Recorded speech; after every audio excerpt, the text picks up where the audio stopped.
Nobody should fear the Nets. And the reason why is that their defense is just that bad.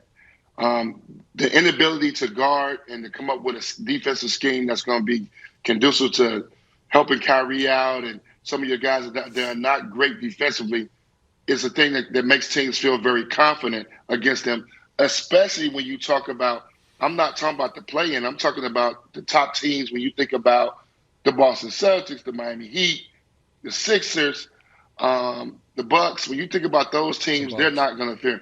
But also, we got to put this still in consideration, and I'm going to stick by this.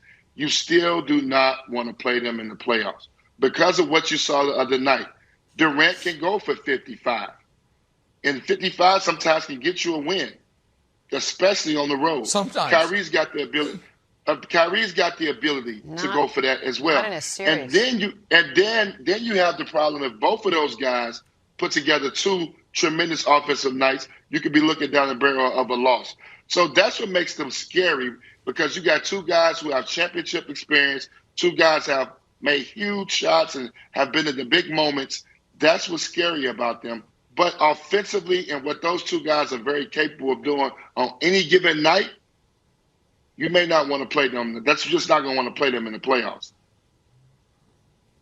Okay, I think I'm where you're at, Twan. And let me say this. The play-in scares me for Brooklyn because anything, we just watched it with March Madness. Oh, here we go. Anything can happen in a one-and-done situation. I mean, it just is. So I'm not saying they're going to lose in the play-in. I'm just saying I don't care who you are. If you're in a one-game situation, who knows what can happen? So that's scary. That's right. But I am with Twan, Nick. And let me say this, because Nick's going to try to paint me into a corner. I have not picked Brooklyn to win the East. I picked them when they had James Harden at the beginning of the year. Right? Harden and KD. You did pick Once them. Harden quit and when they had Harden, they're a different team now. They're a different team. I picked them when they had KD and Harden. Harden quit. Harden was traded. Now it's a different team, and I've been saying Milwaukee is the favorite. But where I'm with Twan and where I disagree with you wholeheartedly, Nick, they are still dangerous. I would pick them over Philly. Bad defense and all, I would pick them over Philly. Now, the Nets got issues. The defense, we know, isn't it. Oh, you didn't say that with your heart or with your chest. You know, if Philly gets them, you're going to be worried about the Nets. And Twan, I got to point out, and I know their defense is horrible, but it was horrible last year. And guess what happened in the playoffs? Suddenly, when the games mattered, when the games counted, they had the fourth best defense according to rating in the playoffs. They had the first best defense according to field goal percentage in the playoffs.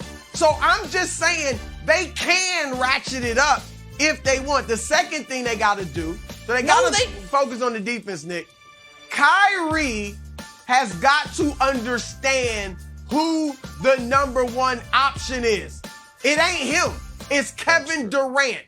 Even the game Durant had 55, Kyrie took more shots than Durant. He was 12 for 32 when KD scored 55. So they got issues. But Twan is right, Nick. Yeah. You got two bombs that could go off at any moment, and your Philadelphia 76ers don't want them. Boston is young without their shot blocker. Maybe Robert Williams, we'll see if he's back for the playoffs. And Miami doesn't have the most talent in the world. So they got to worry about Atlanta. I'm still saying they're dangerous. Stop talking about the best teams in the East.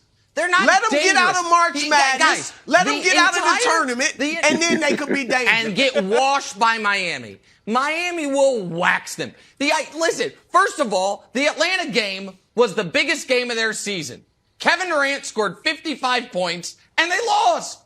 The whole idea of why you should fear the Nets is KD might score 50. Yup. And go home holding an L once again. Kevin Durant, career high points in a game, and still came in second place. I told you, it's just what he's destined to be. It kind of stinks, but hey, at least he got his career high. Tweet. Guys, listen, Wilds.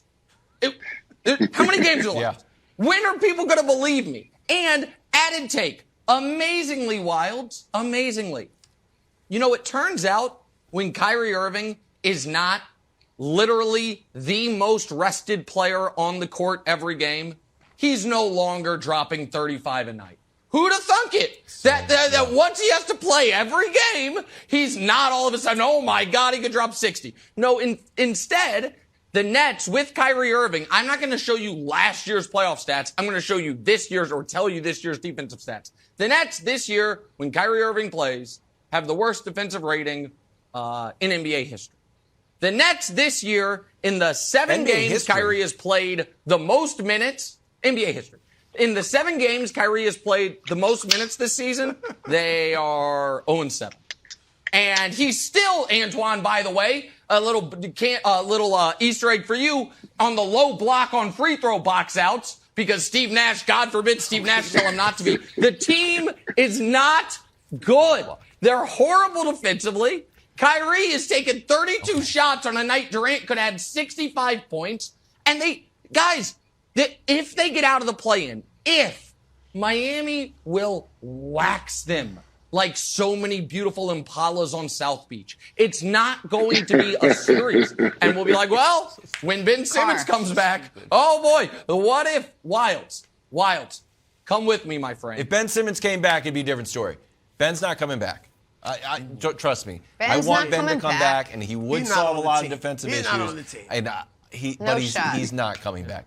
Antoine, just to drive home this point, you know I'm a big economic indicators guy. Like, if you want to figure out how the economy is going, you can look at the GDP, and you can look at unemployment, and you can look at the stock market, or you can just look at, like, our socks sales up. Because when the economy's tight, people don't buy new socks. So you're just like, how are socks going? That's this version of this play right here with Kevin Durant and Trae Young. The only person you really need to worry about offensively on the Hawks, I'm sorry, John Collins, is Trae Young. If there's a scenario where Trae Young is so open that he wants to teach you a lesson, like, come on, someone rush out. And poor KD's like, not only do I have to score 50 points, now I have to do this symbolic closeout on Trae. It's just embarrassing, and it's an issue.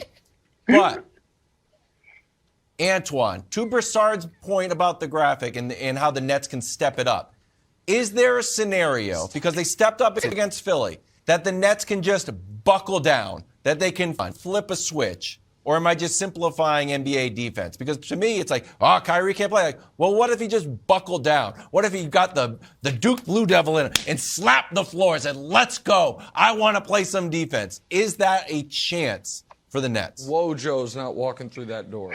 Listen, Nick wants to hype one game up at the end of the year and said this is the biggest game of the year. It was not the biggest game of the year for the Brooklyn Nets. But one thing you got to do, and as a player, you guys got all these great graphics, these great numbers. I'm just giving you a guy that played in the league, a guy that's played in the playoffs, a guy who's won a championship. Playoff intensity is different. If I got to bet, I'm going to take two guys. I'm going to take a 2-time Finals MVP. I'm going to take another guy who made one of the biggest shots to help Knicks LeBron James win his first title in Cleveland, Kyrie Irving. I'm going to take both of those guys. in a playoff scenario against anybody in the East. I didn't say you have to fear them, but they're going to be tough out. They're going to be tough out, and you don't want to play them. They will get out to play you. Don't worry about that. They combined for 86 points in a game they had to have against the team they're tied with in the standings and lost. And Kyrie Irving, for all of his great playoff performances, the last one came 2 months after Obama left office. So we're going far back into history for the Kyrie scary in the postseason Nick, stuff. I'll see you Friday, Nick. Thanks for watching. Subscribe here to get the latest from the show. Also, be sure to check out more of the best clips from First Things First, or go watch a few segments from our other shows on FS1.